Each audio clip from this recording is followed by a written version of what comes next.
दुकान तो सबके है भैया। बिल्कुल बिल्कुल। अच्छा, इससे पहले मंच को मुख्य अतिथि महोदय, आप सभी सम्मानित श्रोतागण और भगवान तथागत बुद्ध के चरणों में श्रद्धा सुमन। मुझे नाथ भैया जी ने जब मुझे आमंत्रित किया कि भाई नव प्रवाह साहित्यिक मंच का पहला कार्यक्रम है और आना है, मैंने कहा मैं अवश्य आऊँगा। और यहाँ तक कि भैया ने कहा कि आप कम से कम अपनी एक रचना याद कर लेना, तुम कभी भी पढ़ते हो तुम्हें आज तक कोई एक मुक्तक याद नहीं है। मैंने बहुत कोशिश की और जितना तक कि उन्होंने ये भी कह दिया। और हाँ, जब ये हमसे कह रहे थे तो मैं इनकी श्री पत्नी श्री के बगल में बैठा था और इतना तक इन्होंने कह दिया कि यदि तुमने रचना बिना याद किए नहीं पढ़ी, यदि तुमने देख कर पढ़ी, तो आज के बाद मैं अपनी पत्नी के बगल में बैठने नहीं दूंगा। क्या बात है, बहुत बढ़िया। लेकिन इसीलिए आपको याद हो गया क्या? लेकिन रचना, देखिए रचना हमें याद है, लेकिन लालच देने के बाद याद हो रहा है। क्या बात है, क्या बात है, पहले याद नहीं कर सकते। और आप भाभी जी, आप समझ रहे होंगे कि मैंने कितनी मेहनत से रचना याद की होगी। बगल में बैठना था इसलिए याद हो गया।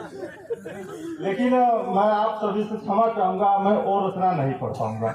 इसलिए यदि आप संचालक महोदय हमें दोबारा आदेशित करेंगे, मैं बिना देखे रचना पढ़।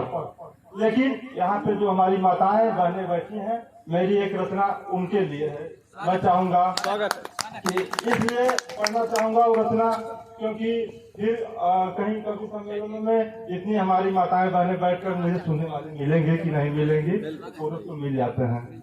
तो बिना किसी बगैर भूमिका के मैं आता हूँ कि जब कोई जवान शहीद होकर अपने घर आता है, उसका पार्थिव शरीर जब घर पे लाया जाता है तो पास पड़ोस गाँव के सभी लोग रोने वाले हो जाते हैं। यदि कोई नहीं रोता है तो सिर्फ उसका पिता, उसकी बेटी और उसका परिवार।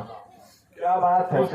उसकी एक बेटी थी और वो कोने में लगे अपने पिता के तस्वीर के सामने जाकर बिना आंसू बहाए प्रतिज्ञा लेती है।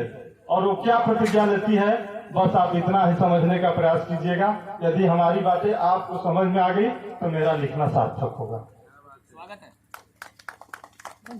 भले न आता हो कुछ हमको, भले न आता हो कुछ हमको, वचन निभाना आता है।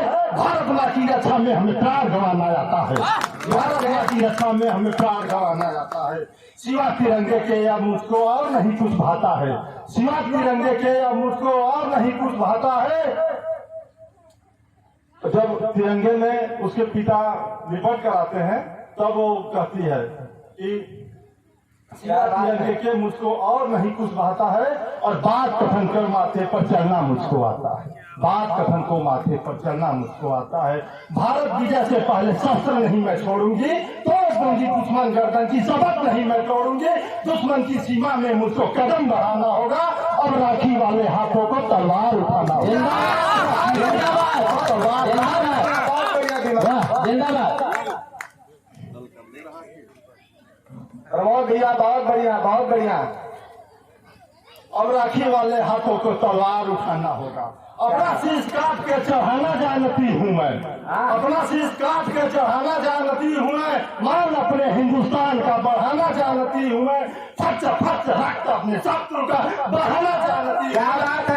कच कच शत्रु शीश काट के गिराना जानती हूँ मैं। कच कच शत्रु शीश काट के गिराना जानती हूँ मैं। और तुम कायर हो मुझे न समझो कि मैं अबला नारी हूँ।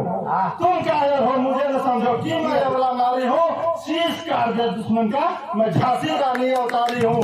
शीश काट दे दुश्मन का मैं झांसी रानी अवतारी हूँ। बैरी की तो बात न करना मैं अपनों से हारी हूँ। बैरी की तो बात न करना मैं अपनों से हारी हूँ।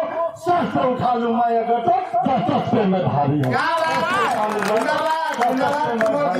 पाक फतह के बाद जब चीन में मेरा दस्तक होगा, पाक फतह के बाद जब चीन में मेरा दस्तक होगा, तब इस भारत की बेटी का ऊंचा और भी मस्तक होगा।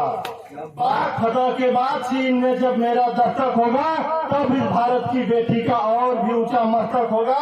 चीन के सारे सैनिक मुँह से थर थर कांपेंगे। चीन के सारे सैनिक मुँह से थर थर कांपेंगे जब इस बेटी का सीना 56 इंची देखेंगे। क्या बात है, बहुत सुंदर विमल जी। अरे